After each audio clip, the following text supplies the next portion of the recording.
Kita balik kepada kitab Bulughul Maram. Babul i'tikaf wa qiyam Ramadan.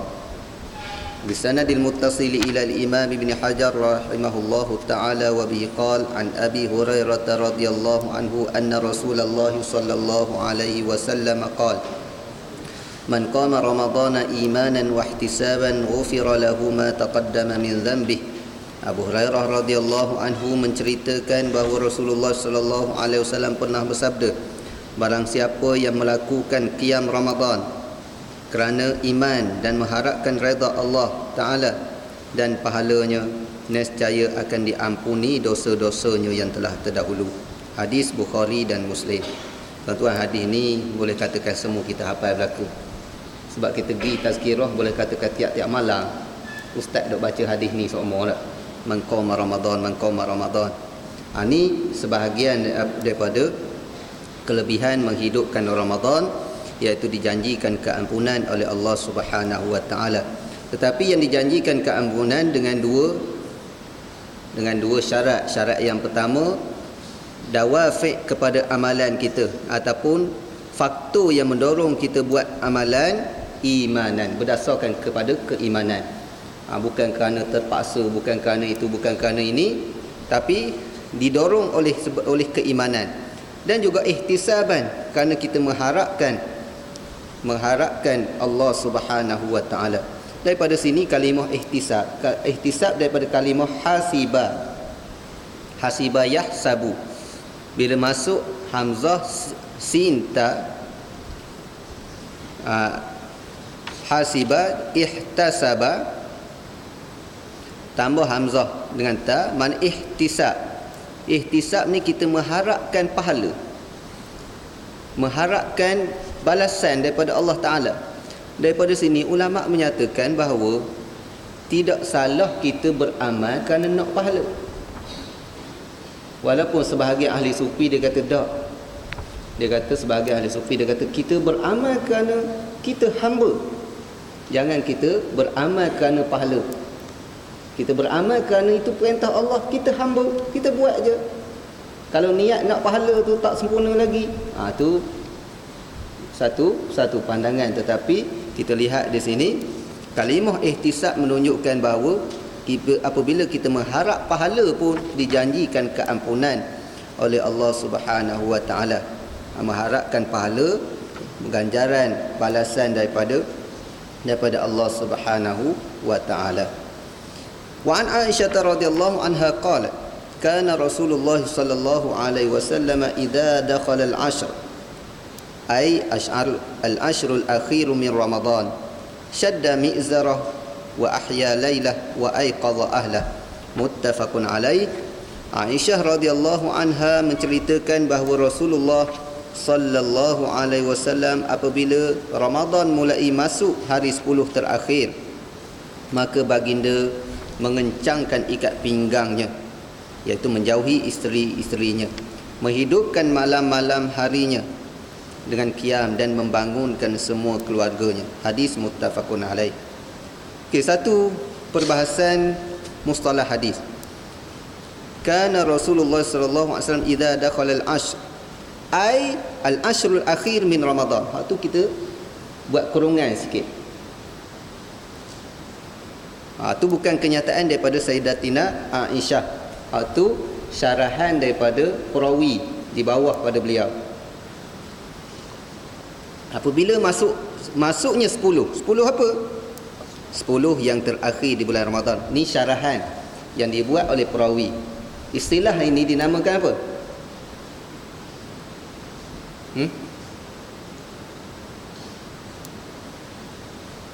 Dimasukkan syarahan daripada rawi di tengah-tengah hadis.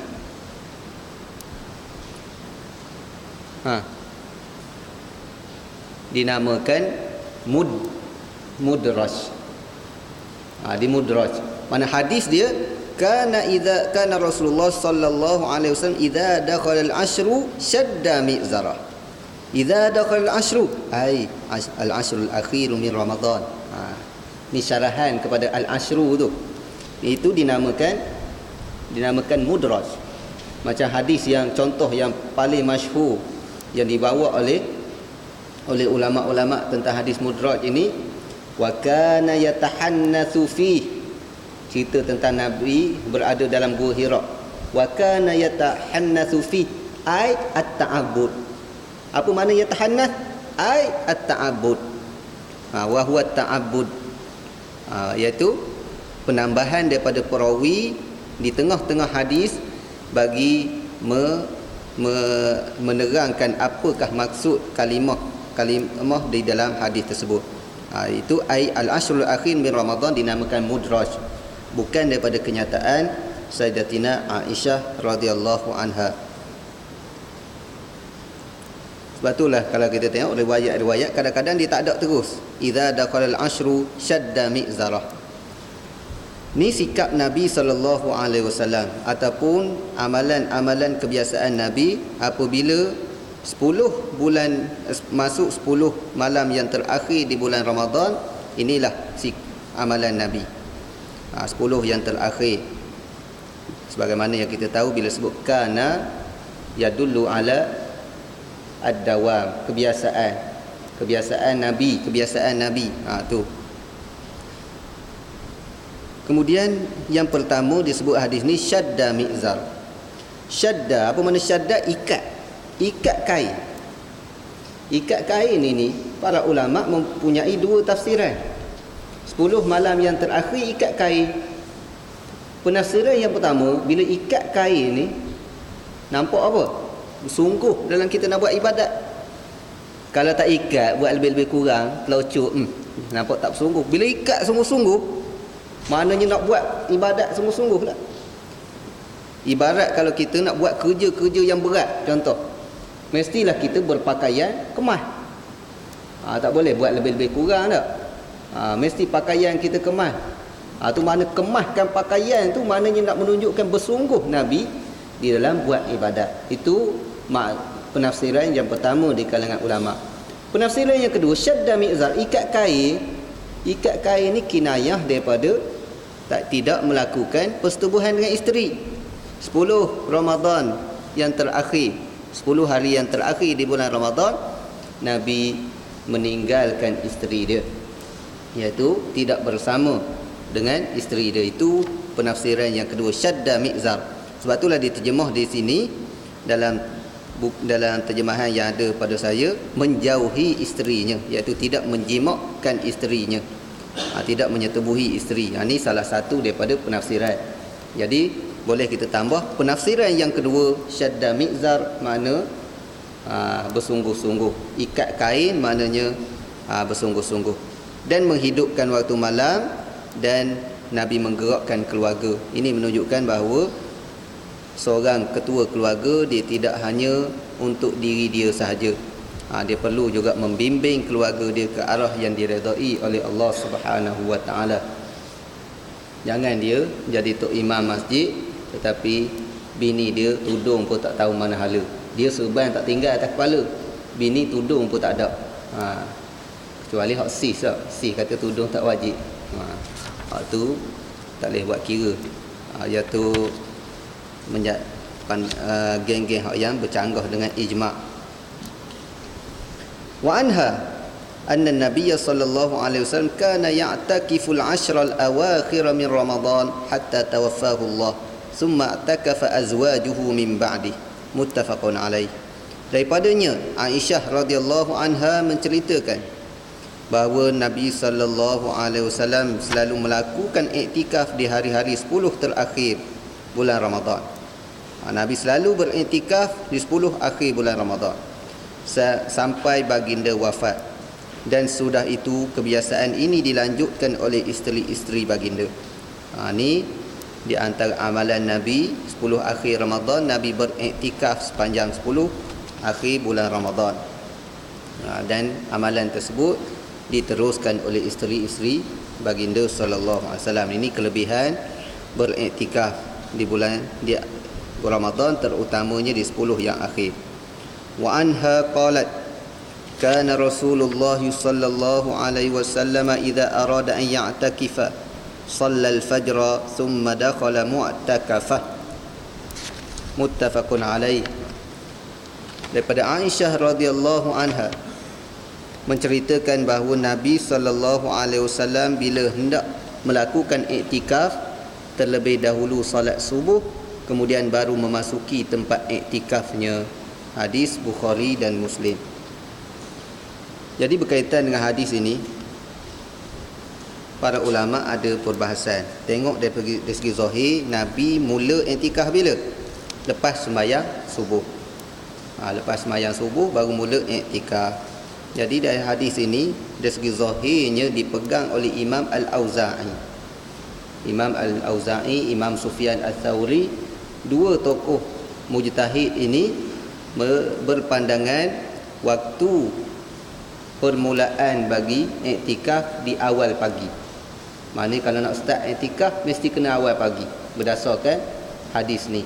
Tapi ulama-ulama yang lain, terutamanya keempat-empat mazhab, mereka tidak mensyaratkan iktikaf bermula di awal pagi.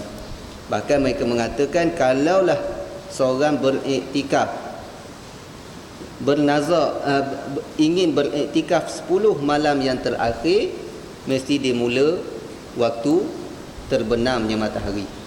Maknanya bila dah pagi tu, dah sekerat hari dah, mula maghrib, start pada waktu maghrib sehingga maghrib esok dikira sehari, kerana mengikut Islam bermulanya hari dengan masuknya waktu maghrib.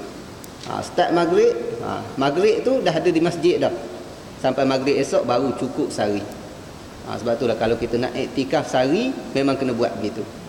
Aku bernazar untuk beriktikaf sehari. Start bila? Start maghrib, start sebelum maghrib seminit, habis azan maghrib esok. Jangan start pagi. Kalau dia kata sehari. Tapi kalau dia bernazar, aku bernazar nak beriktikaf 24 jam, waktu bebas. Aku bernazar nak beriktikaf 24 jam, startlah pukul berapa pun. Tapi kalau dia bernazar untuk beriktikaf sehari, hari bermula dengan masuknya waktu maghrib, berakhir dengan maghrib pada hari yang berikutnya. Jadi para ulama dalam mazhab 4 tidak mensyaratkan iktikaf bermula di awal pagi. Wa anha qalat in kana Rasulullah sallallahu alaihi wasallam la yudkhilu alayya ra'sah wa huwa fil masjid fa urajjilu wa kana la yadkhulul baita illa li hajah idza kana mu'takifa muttafaqun alaihi wal lafdhu lil Bukhari. Aisyah radhiyallahu anha menceritakan Rasulullah sallallahu alaihi wasallam pernah menjulurkan kepala kepadaku sementara tubuh baginda berada di dalam masjid. Lalu aku menyisir rambutnya, kerana baginda sallallahu alaihi wasallam jika sedang iktikaf tidak pernah masuk ke dalam rumah kecuali kerana keperluan yang mendesak. Hadis riwayat Bukhari dan Muslim. Teks hadis atau lafaz hadis menurut riwayat Al-Bukhari.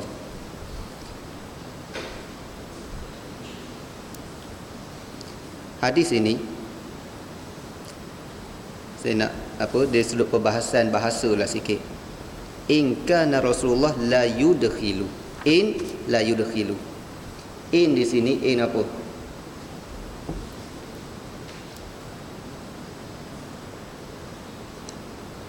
Mengikut bahasa Arab, in dia ada banyak. In dengan makna jika.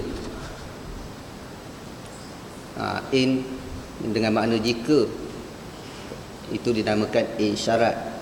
In qama Zaidun qumtu, jika Zaid bangun aku bangun. Itu in syarat dengan makna jika. Ada in dengan makna jikalau.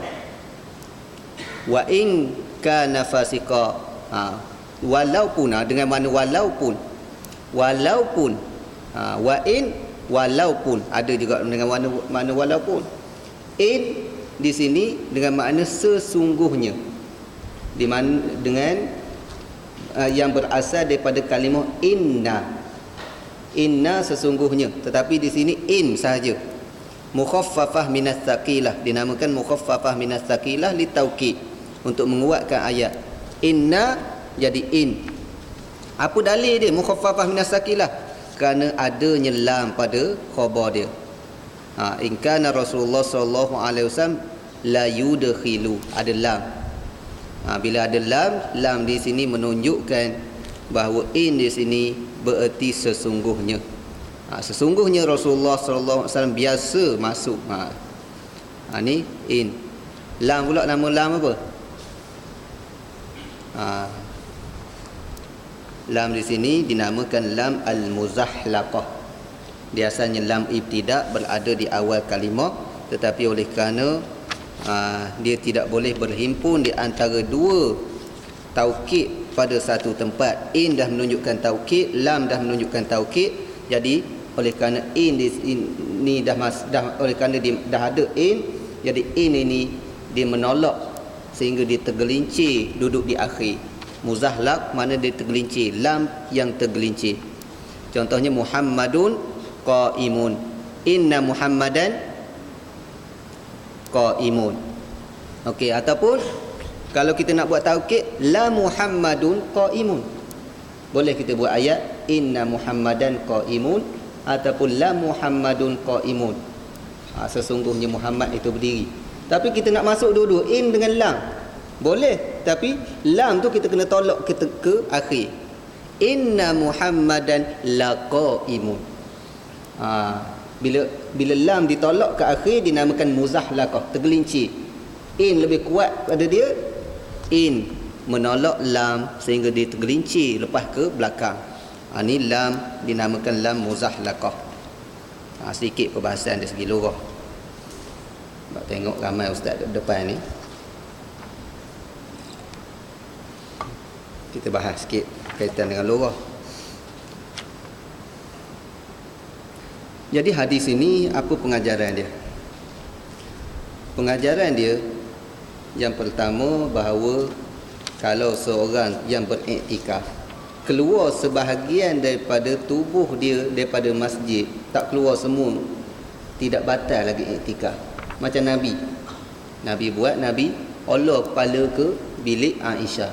Kita tahu Nabi ni rumah dia dengan masjid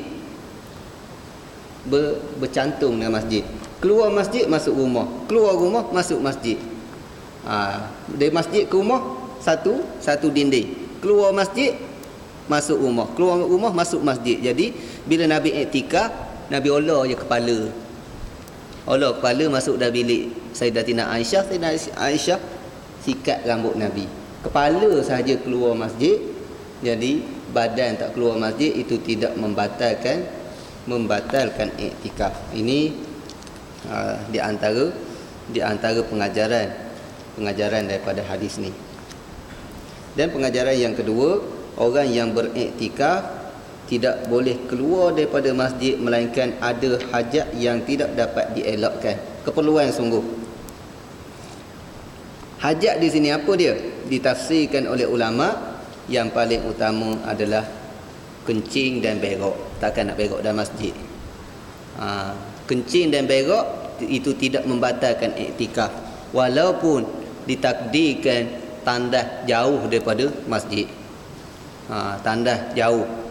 Kalau zaman dulu memang antara masjid dengan tempat nak buang air, dia buang, orang zaman dulu buang air di mana? Al-makanul munkhafid, tempat yang agak terlindung sedikit. Daripada masjid nak pergi buang air ke tempat terlindung, mestilah satu jarak yang agak jauh.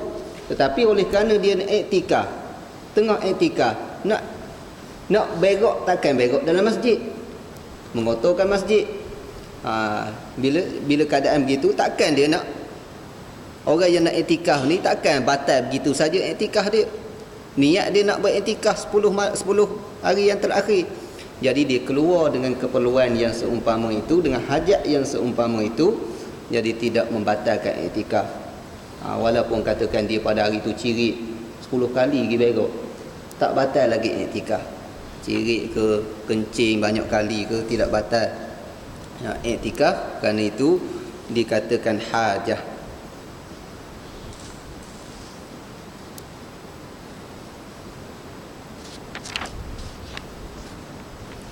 Hadis yang seterusnya,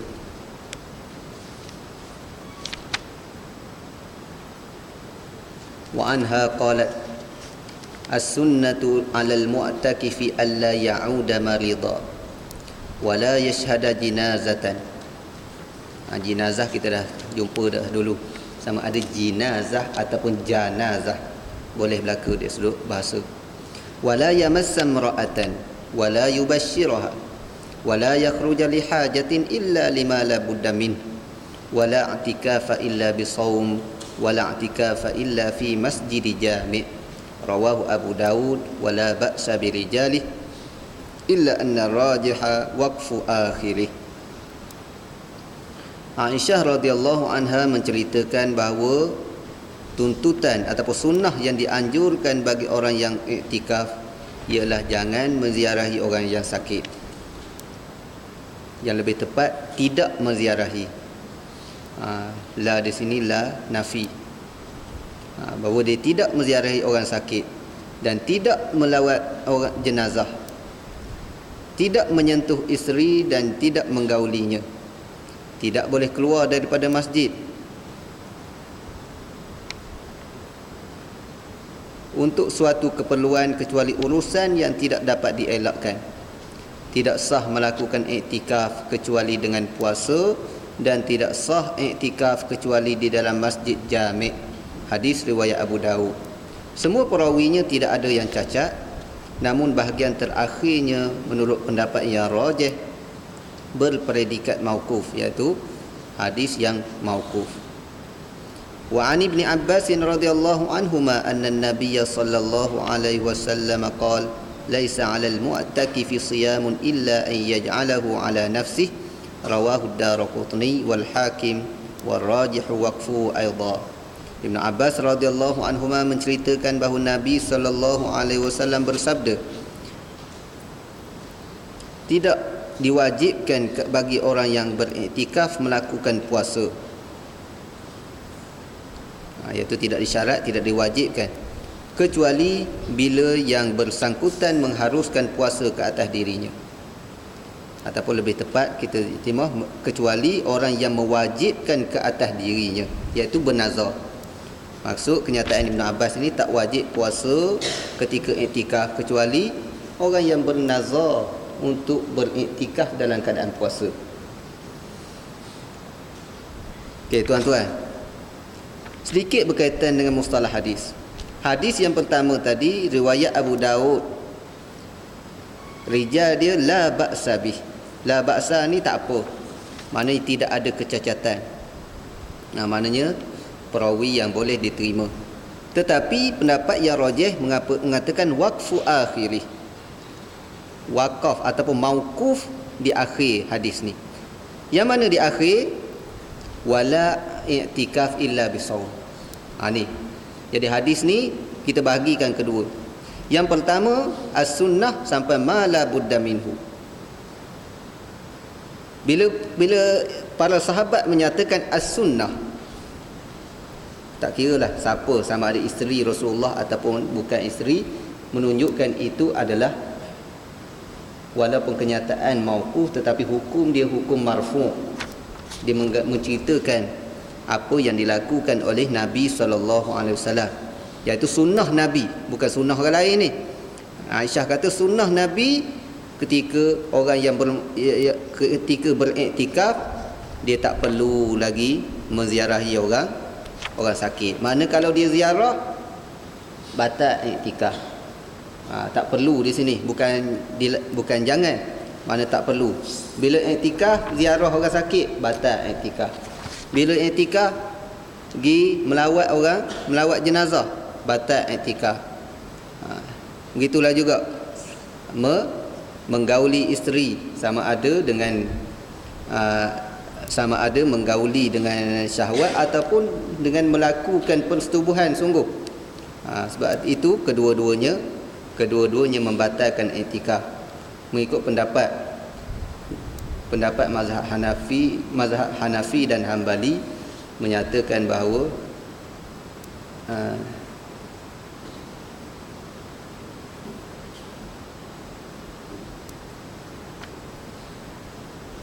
keempat-empat mazhab menyatakan bahawa ketika iktikaf dan di dalam masjid, ketika iktikaf di dalam masjid haram menggauli isteri dengan nafsu.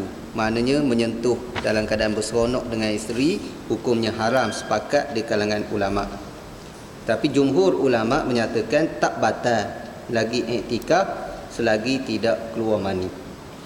Mana kalau duduk bergalak dengan bini dalam masjid, tak batal lagi iktikaf, tapi berdosa, haram hukumnya. Keluar mani baru batal, baru batal iktikaf. Tapi mengikut mazhab Maliki, walaupun tak keluar mani, dah dikira batal iktikaf dia. Hukum haram sepakat, wala tubashiruhunna wa antum akifuna fil masajid. Ini dalil tentang haram melakukan jima' dan muqaddimah kepada persetubuhan di dalam masjid. Itu masalah wala yubashiruha. Kemudian bahagian yang terakhir yang dikatakan mauquf, iaitu yang tidak boleh disandarkan kepada Nabi sallallahu alaihi wasallam mengikut pendapat yang kuat, adalah wala i'tikaf illa bisaum. Ini maknanya ini semata-mata kenyataan Aisyah, bukannya termasuk dalam sunnah sebagaimana yang disebut awal tadi. Bila kenyataan daripada Aisyah, kita tengok pula hadis yang berikutnya. Ibnu Abbas kata tak disyaratkan puasa. Jadi hak sunnah tadi kita selesai. Jadi dua kenyataan sahabat. Yang pertama, Aisyah kata tidak ada iktikaf melainkan dengan puasa. Ibnu Abbas pula kata Nabi bersabda bahawa tidak ada tidak dibolehkan ke atas orang yang tidak perlu puasa bagi orang yang iktikaf kecuali orang yang mewajibkan di atas diri dia untuk berpuasa. Jadi dua bercanggah. Kenyataan Ibnu Abbas ni juga mengikut pendapat yang kuat di kalangan ahli hadis, dia bukannya hadis Nabi. Mauquf juga kenyataan Ibnu Abbas. Jadi ada dua percanggahan. Kedua-dua tersebut kenyataan sahabat. Seolah-olah ijtihad daripada sahabat. Kenapa berlaku begini? Kerana kebiasaannya Nabi berpuasa ketika iktikaf. Itu kebiasaan. Bila kebiasaan gitu, wajib ataupun tidak, ni di kalangan sahabat pun dah ada dua pandangan. Kita lihat Aisyah radhiyallahu taala anha bertegas bahawa wajib berpuasa ketika iktikaf. Jadi kalau kita tak puasa, tak boleh niat iktikaf. Dan itulah yang dipegang oleh mazhab Hanafi dan Maliki. Maknanya kalau ikut mazhab Hanafi dan Maliki, kita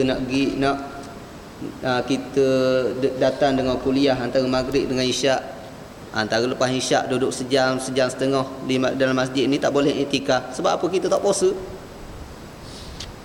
Kita tak puasa. Syarat dia mesti puasa.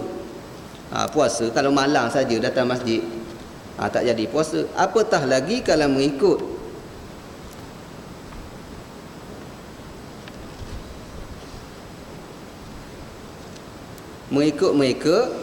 pandangan Hanafi dan Maliki, iktikaf ni sekurang-kurangnya tempoh iktikaf 1 hari 1 malam.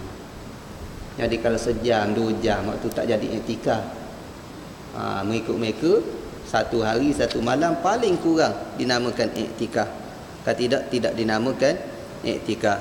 Adapun mazhab kita, mazhab Syafi'i dan Hambali, menyatakan bahawa tidak disyaratkan puasa ketika iktikaf dan tidak disyaratkan iktikaf tersebut 1 hari 1 malam. Duduk sekejap, mujarradul lubsi fil masjid dengan niat pun dah dikira iktikaf. Duduk sekejap 5 minit, 2 minit nak beriktikaf. Iktikaf ni al-lubsu fil masjid. Lubsu ni kita berada dalam masjid.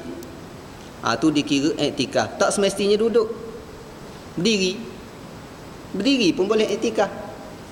Lengah berdiri je, sambil berdiri. Tak duduk pun. Setengah jam berdiri dalam masjid.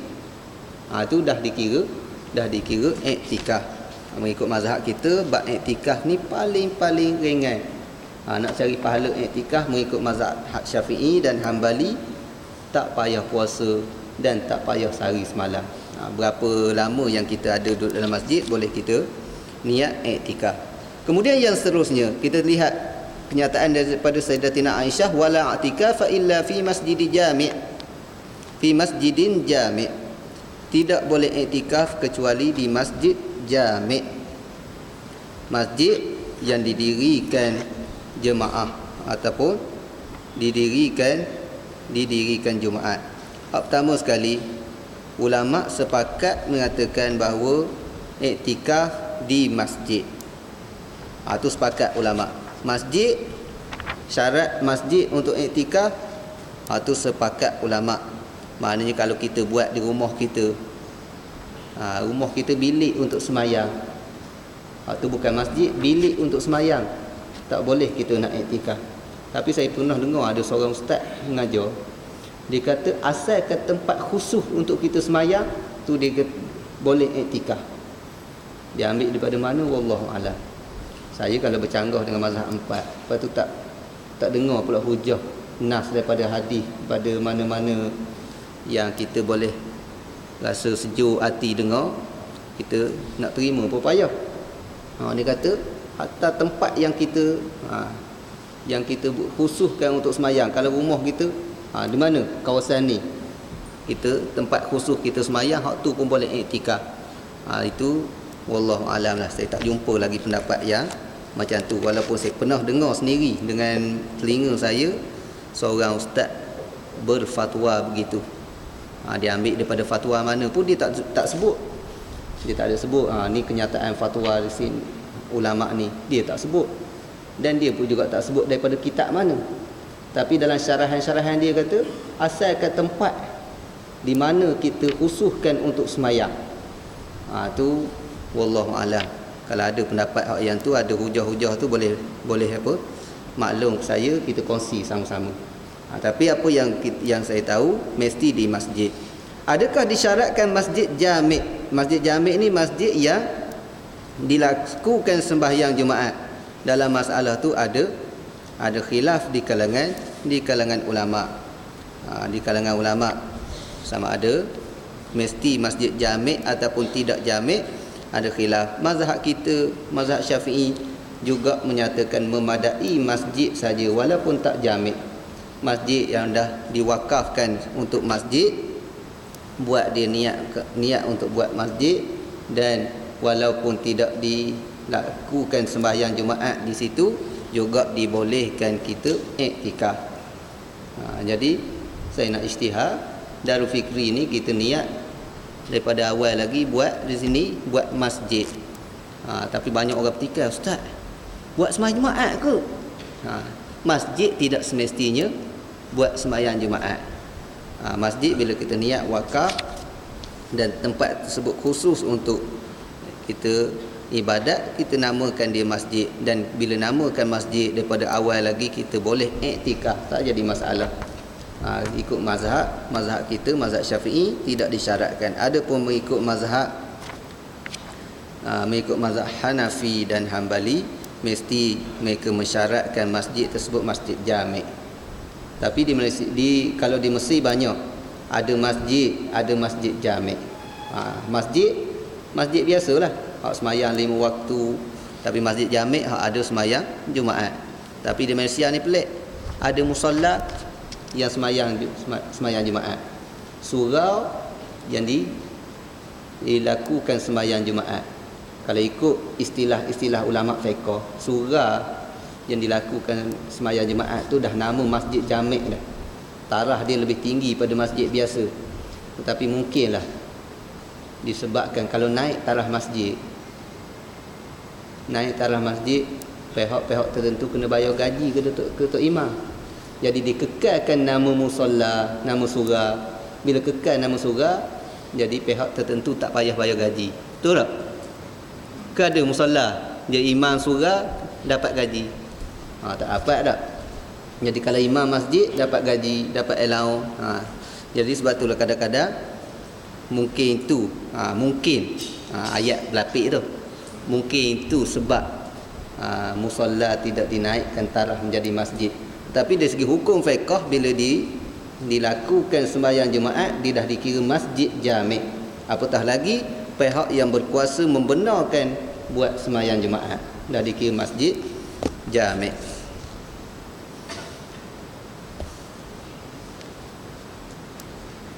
Hadis yang seterusnya bab Lailatul Qadar.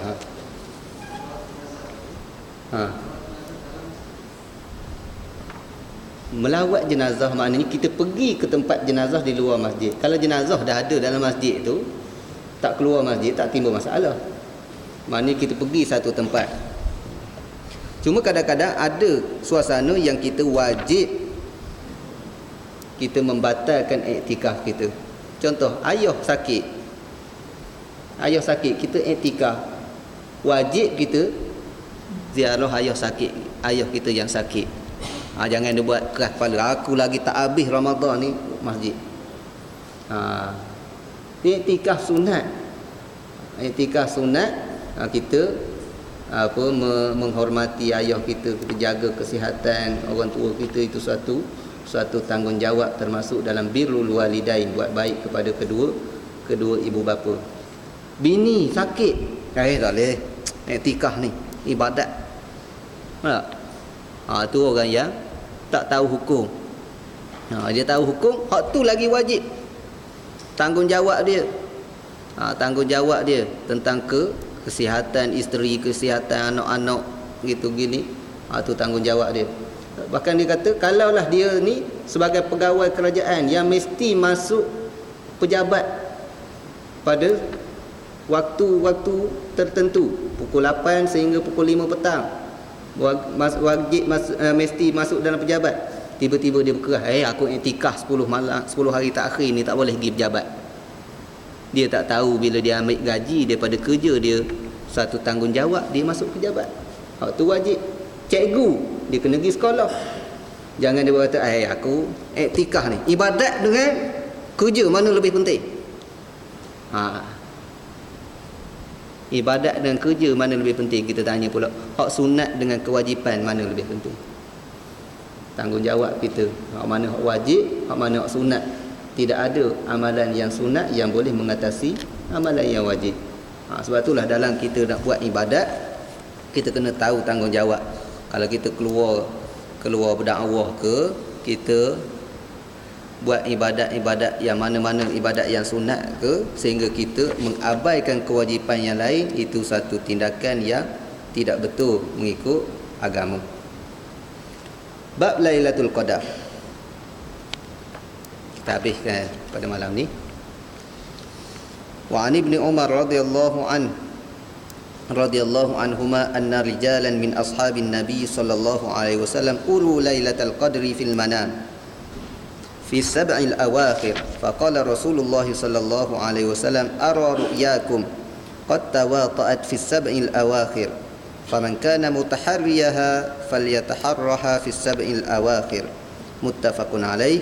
Ibnu Umar radhiyallahu anhuma menceritakan bahawa pernah ada sejumlah orang di kalangan sahabat Nabi sallallahu alaihi wasallam yang bermimpi bahawa Lailatul Qadar jatuh pada malam ketujuh yang terakhir. Ni bagi saya kurang tepat. Pada 7 malam yang terakhir. Beza pada malam ketujuh. Malam ketujuh yang terakhir dengan 7 malam yang terakhir. Ada beza je tu? Malam ketujuh yang terakhir, kita kira daripada akhir tu 7. Pada 7 malam yang terakhir. 7 malam yang terakhir itu salah satu daripada 7 malam. Itu terjemahan yang betul. As-sab'il awakhir, pada 7 malam-malam akhir. Pada 7 hari yang terakhir tersebut. Bukan pada malam yang ketujuh. Rasulullah sallallahu alaihi wasallam bersabda, rupanya mimpi kamu sama. Ara ru'yakum qad tawata'at. Mimpi kamu semua sama, aku melihat. Semuanya menyatakan jatuhnya pada 7 malam yang terakhir. Maka barang siapa yang ingin mencari Lailatul Qadar, hendaklah dia mencarinya di malam-malam 7 yang terakhir. Ni betul pula terjemah. Di malam-malam 7 yang terakhir. Falyataharra fi sab'il awakhir. Mula tadi 2 kali tak betul terjemahan. Yang akhir betul. Wa an Muawiyah bin Abi Sufyan wa an Muawiyah bin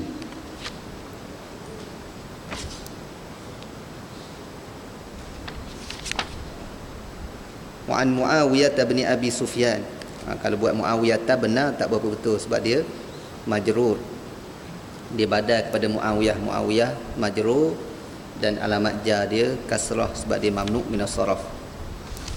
Wa an Muawiyah bin Abi Sufyan radhiyallahu anhuma 'anil Nabi sallallahu alaihi wasallam qala fi lailatul qadri lailatu 27 rawahu Abu Dawud wa rajih waqfuhu wa qad ikhtulifa fi ta'yinha ala 40 qawlan awradtuha fi Fathil Bari. Muawiyah bin Abi Sufyan radhiyallahu anhuma menceritakan dari Nabi sallallahu alaihi wasallam yang bersabda berkaitan dengan Lailatul Qadar. Lailatul Qadar itu di malam ke-27. Ni betul, malam yang ke-27. Betul terjemah. Hadis riwayat Abu Daud. Namun menurut pendapat yang rajih, hadis ni mauquf. Mana kenyataan ini bukan daripada Nabi. Kenyataan Muawiyah sehubungan dengan ketentuan malam Lailatul Qadar.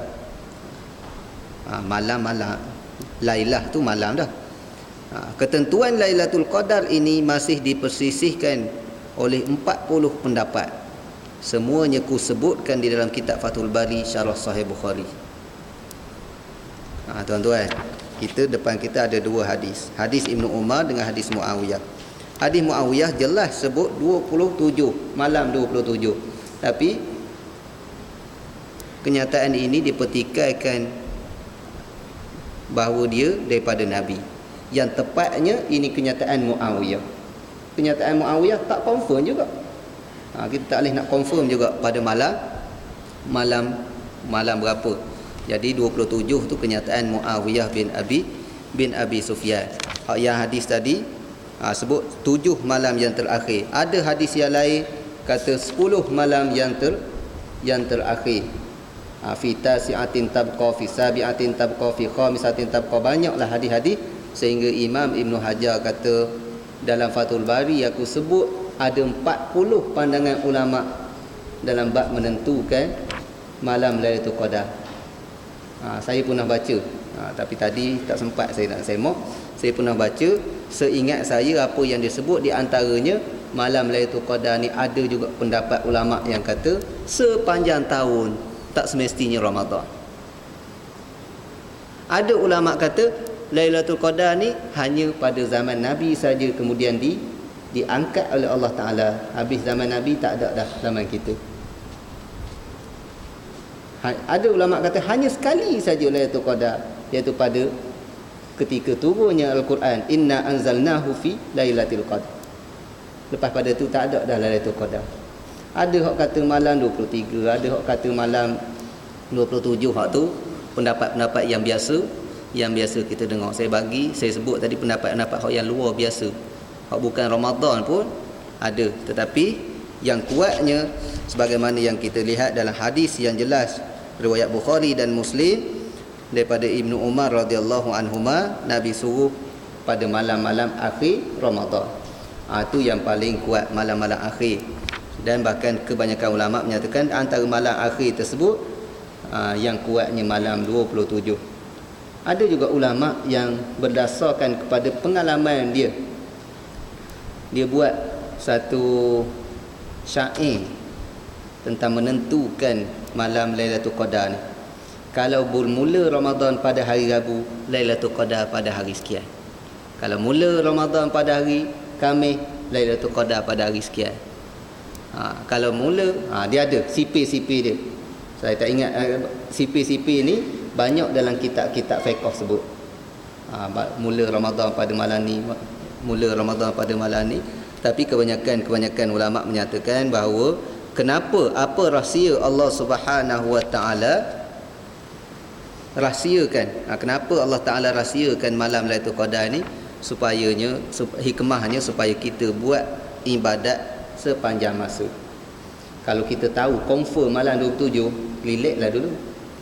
Malam lain relax dulu, malam 27 tu biar satu malam kita tak payah tidur. Lepas pada tu tidur memanjang. Jadi itu bukan apa yang baik untuk kita mendidik jiwa kita menjadi hamba yang sentiasa melakukan ibadah. Kerana ibadat yang terbaik adwamuha wa inqal, yang berterusan walaupun sedikit.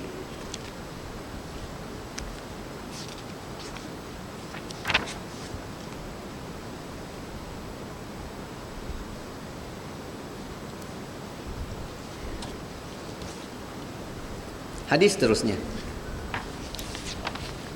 Wa an Aisyah radhiyallahu anha qalat qultu ya Rasulullah ara'aita in alimtu ayya lailatin lailatul qadr ma aqulu fiha ada tanda tanya situ. Qal quli Allahumma innaka afuwun tuhibbul afwa fa'fu anni, rawahul khamsah ghaira Abi Dawud wa sahahahu Tirmizi wal Hakim. Daripada Aisyah radhiyallahu anha menceritakan, aku pernah bertanya, wahai Rasulullah, bagaimana menurutmu jika aku mengetahui kejadian Lailatul Qadar? Doa apakah yang sebaiknya kuucapkan pada waktu itu?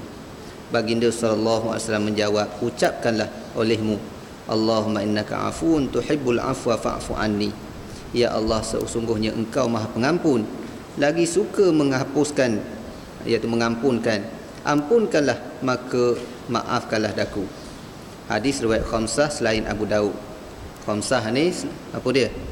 Abu Daud, Tirmizi. Dah tolak Abu Daud, Tirmizi, Nasa'i, Ibnu Majah dan Imam Ahmad. Dan dinilai sahih oleh Tirmizi dan Hakim. Jadi hadis ni secara jelas Nabi mengajar doa ketika malam Lailatul Qadar. Allahumma innaka afuun tuhibbul afwa fa'fu anni. Tapi kalau kita ramal fa'fu anna. Allahumma innaka afuun tuhibbul afwa fa'fu anna. Itu doa yang diajar oleh Nabi sallallahu alaihi wasallam. Adapun doa-doa yang lain, kadang-kadang tuan-tuan kita kita lebihkan doa yang lain, tetapi kita tinggal doa Nabi sallallahu alaihi wasallam. Doa Nabi kita tinggal, tapi doa yang lain yang tidak daripada Nabi kita beria sangat. Sebagai contohnya doa khusus bagi sembahyang tarawih. Sebenarnya doa khusus bagi sembahyang tarawih tidak ada doa khusus. Tidak ada doa khusus yang warid daripada Nabi sallallahu alaihi wasallam. Yang ada himpunan-himpunan daripada ulama. Kalau yang disebut kan, Allahumma ja'alna bil islami kamilin wa li faraidika muaddin. Banyaklah kan. Panjang saya pun tak ingat. Yang ingat, yang tak lupanya wa bihurin ainin mutazawwijin, nak nikah dengan bidadari. Tak? Hak tu tak tinggal. Kadang-kadang bila ada Tok Imam tak baca doa tu, rasa macam tak kita semai tarawih ni tak tahulah ustaz. Kenapa? Doa tu tak kena tu. Baca doa lain. Pengalaman ni saya ada pengalaman.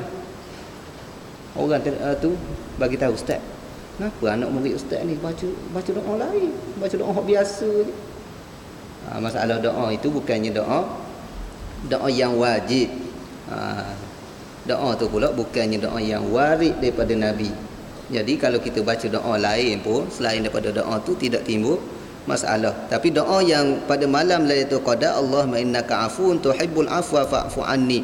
Sebab itulah ulama-ulama meletakkan doa ini, mereka menyusun doa ini, letak selepas 4 rakaat baca doa ni. Lepas 4 rakaat baca doa ni. Start pada awal Ramadan sehingga akhir Ramadan kita baca doa ni. Adalah salah satu terkena malam Al-Qadar. Ni satu amalan yang memang diajar oleh Rasulullah sallallahu alaihi wasallam. Satu lagi berkaitan dengan Ramadan, yang kita tertinggal selawat ataupun tasbih yang kita tinggal. Biasa apa? Biasa kita tasbih di awal, kita tasbih di celah. Subhanal malikil ma'bud, fadlan minallahi wa ni'mah. Yang tu tasbih-tasbih yang biasa. Maksud saya yang tidak ada nasnya daripada Nabi. Walaupun tak salah, tak apalah kita nak bertasbih, tak jadi masalah. Tapi jangan kita anggap itu lafaz yang memang diajar oleh Nabi. Tapi kita boleh katakan hampir semua masjid-masjid dan surau-surau tinggal tasbih selepas daripada witir. Yang tu memang ada warid daripada Nabi. Subhanal malikil quddus, subuhun quddus, rabbuna wa rabbul malaikati war ruh. Yang tu kita tinggal. Tu silap kita. Kalau nak buat hak ni, nak buat juga wirid lain buat tak apa, tapi hak yang Nabi buat juga lepas witir. Subhanal malikil quddus, subuhun quddus, rabbuna wa rabbul malaikati war ruh. Yang ni lepas pada ni pakat ngapal belaka. Maknanya tasbih selepas solat witir ada nas. Tasbih hak lain adalah tasbih yang biasa. Termasuk dalam perintah yang umum kita pun memperbanyakkan tasbih, memperbanyakkan selawat. Tetapi secara khusus suruh tasbih, suruh selawat di celah-celah tarawih tidak ada. Tapi secara khusus menyatakan tasbih selepas witir, tu ada. Tu beza. Mana bila ada nas, jadi amalan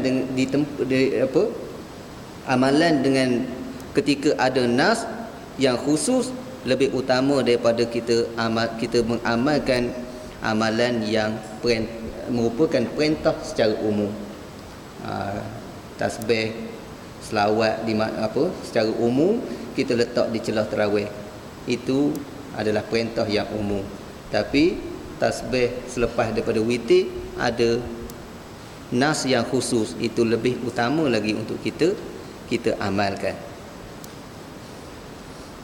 Mungkin ada yang pun dengar, baru kali pertama dengar lah. Lepas ni Tok Bilal kena ngapai hak tu. Hadis yang seterusnya, wa an Abi Sa'id al-Khudri radhiyallahu anhu qala Rasulullah sallallahu alaihi wasallam la tushaddu rihalu illa ila thalathati masajid al-masjidil harami wa masjidi hadha wal masjidil aqsa, muttafaqun alaih. Abu Sa'id al-Khudri radhiyallahu anhu menceritakan bahawa Rasulullah sallallahu alaihi wasallam pernah bersabda, janganlah kamu melakukan perjalanan.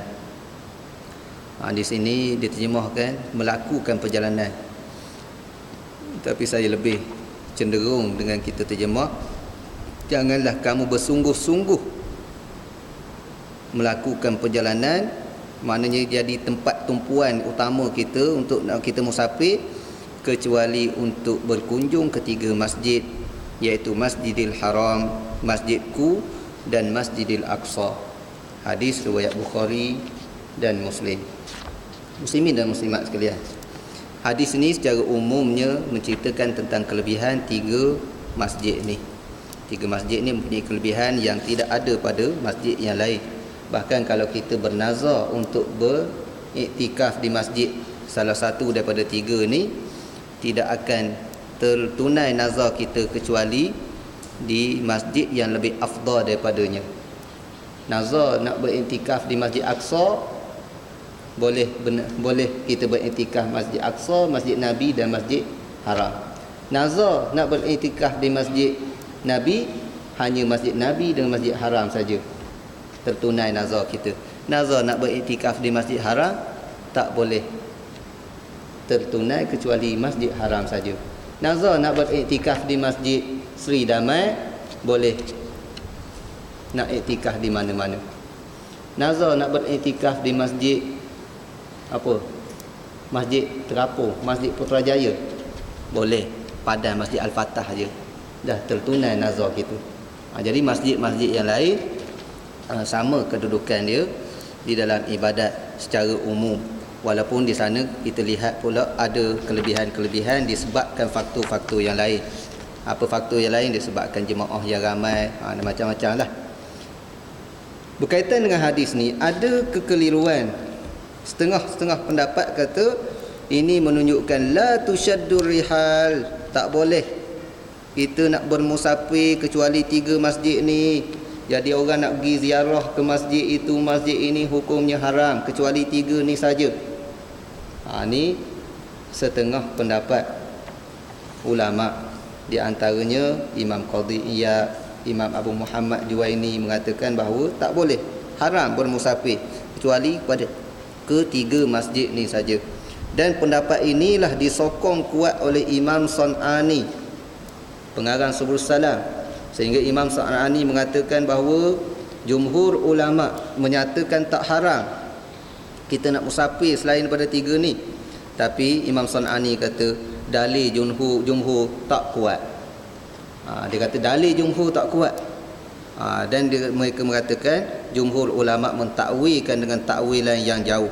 Ini di antara pendapat yang keras daripada Imam San'ani.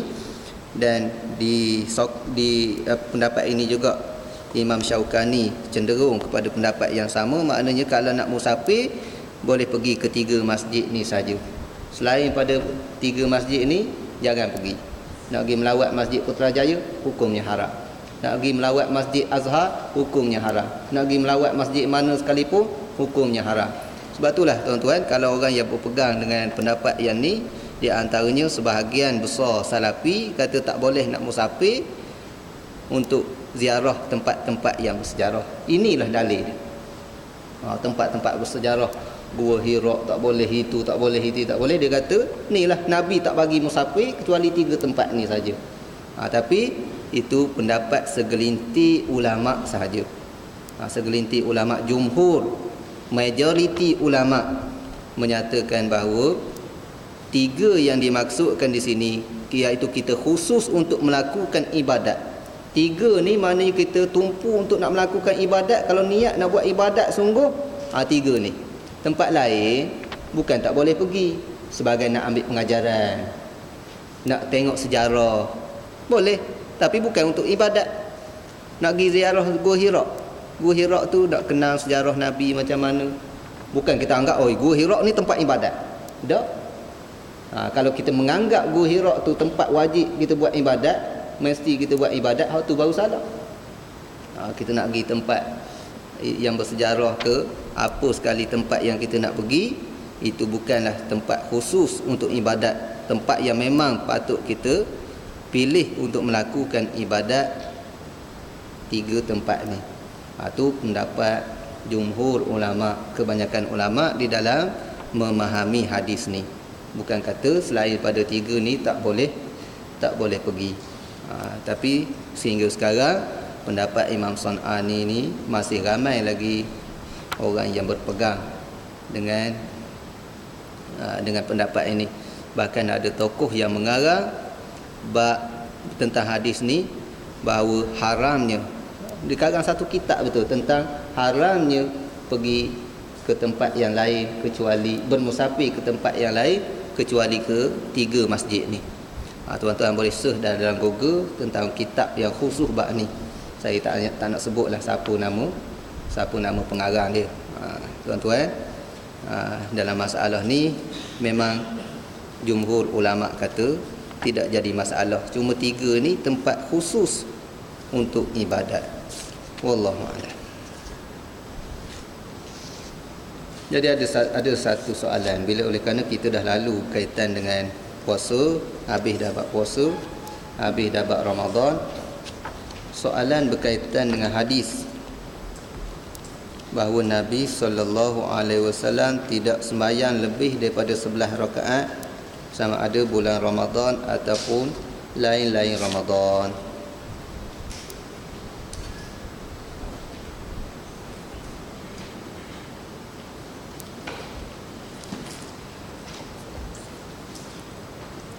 Hadis Bukhari Muslim daripada Aisyah radhiyallahu anha, bahawa Aisyah menyatakan bahawa maka Rasulullah sallallahu alaihi wasallam yazidu fi Ramadan wala fi ghairihi ala 11 rakaah.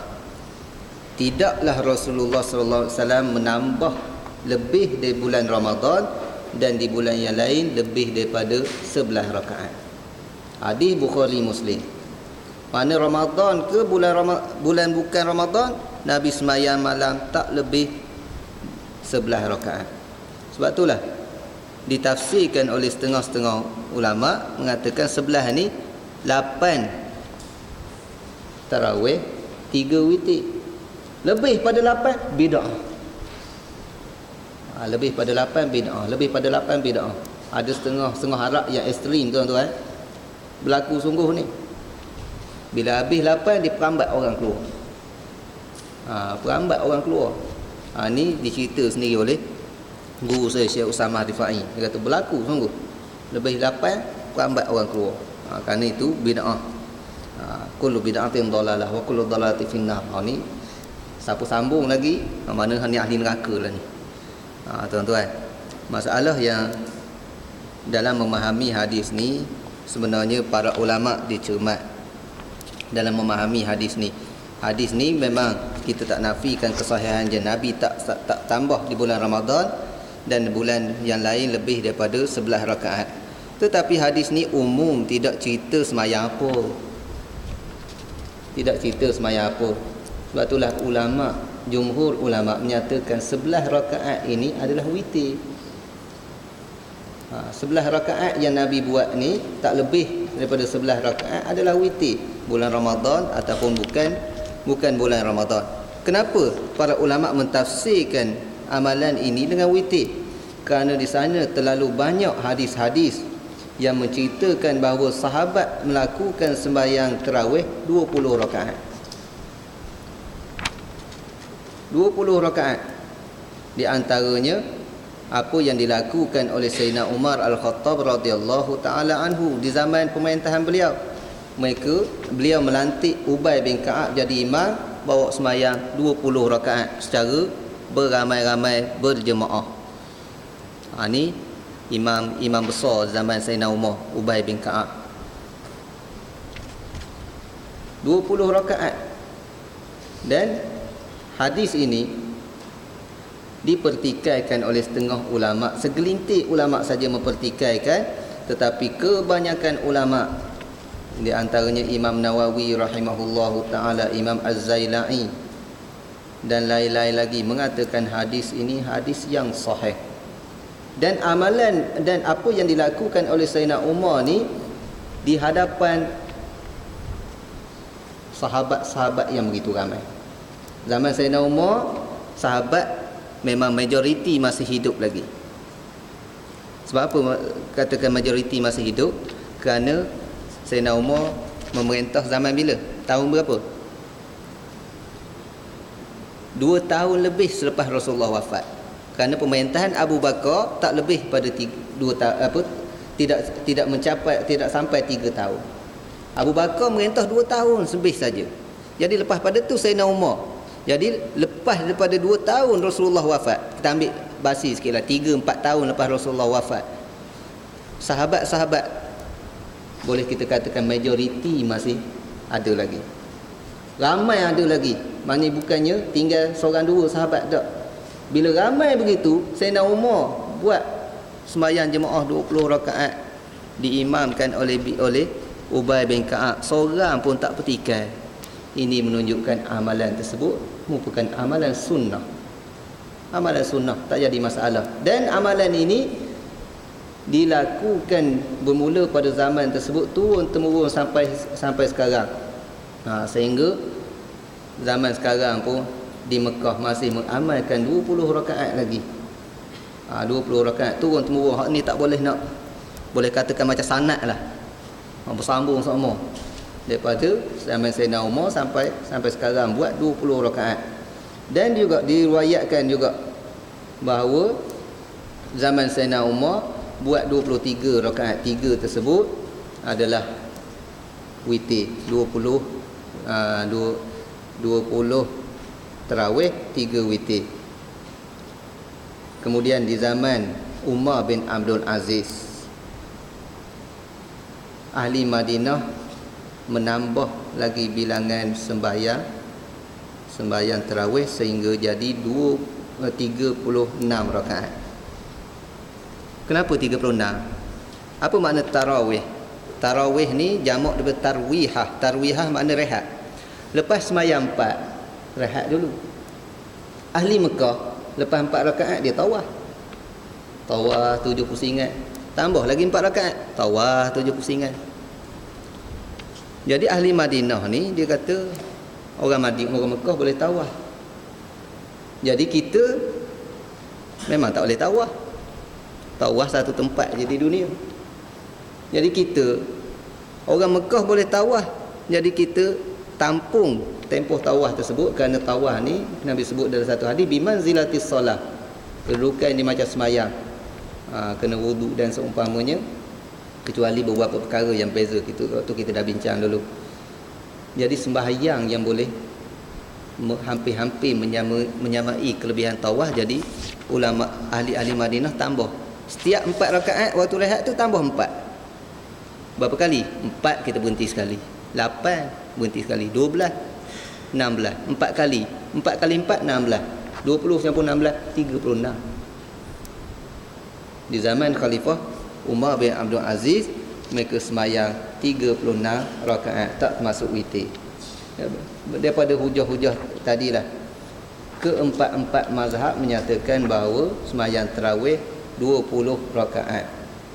Imam Malik menyatakan boleh sampai 36 rakaat. Itulah amalan ahli Madinah. Imam Malik kata bebaslah, nak buat 20 pun tak apa, 36 pun tak apa. Bahkan Imam Tirmizi menyatakan bahawa ra'a ba'duhum an yusalliya 41 rak'atan ma'al witri. Imam Tirmizi kata sebahagian ulama berpendapat seseorang tersebut boleh sembahyang tarawih 41 rakaat bersama witir. 41 ni Imam pendapat yang paling angka yang paling banyak yang disebut oleh ulama.